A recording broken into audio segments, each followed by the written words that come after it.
Brothers, my heart's desire and prayer to God for the Israelites is that they may be saved. For I can testify about them that they are zealous for God, but their zeal is not based on knowledge, since they did not know the righteousness that comes from God and sought to establish their own. They did not submit to God's righteousness. Christ is the end of the law, so that there may be righteousness for everyone who believes. Moses describes in this way the righteousness that is by the law. The man who does these things will live by them.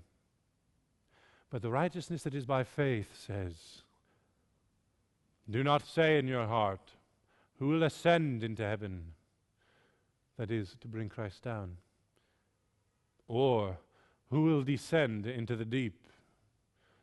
That is, to bring Christ up from the dead. But what does it say? The word is near you. It is in your mouth and in your heart. That is the word of faith we are proclaiming.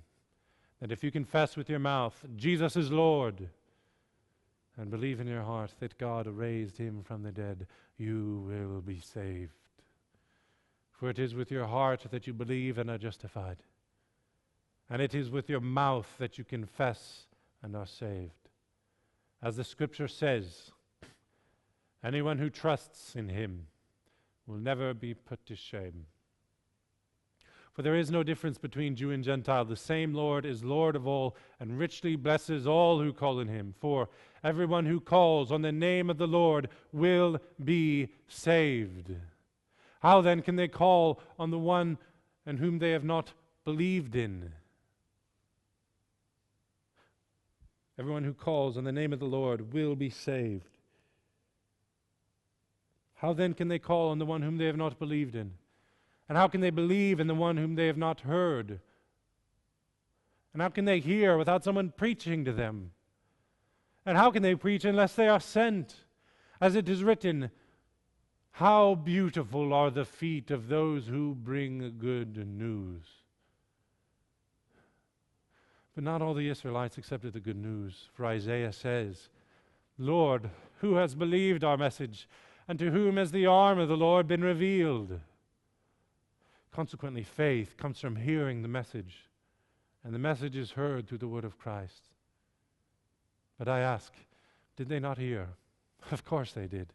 Their voice has gone out into all the earth, their words to the ends of the world. Again I ask, did they not understand? First, Moses says, I will make you envious by those who are not a nation. I will make you angry by a nation that has no understanding. And Isaiah boldly says, I was found by those who did not seek me. I revealed myself to those who did not ask for me. But concerning Israel, he says, all day long I have held out my hands to a disobedient and obstinate people.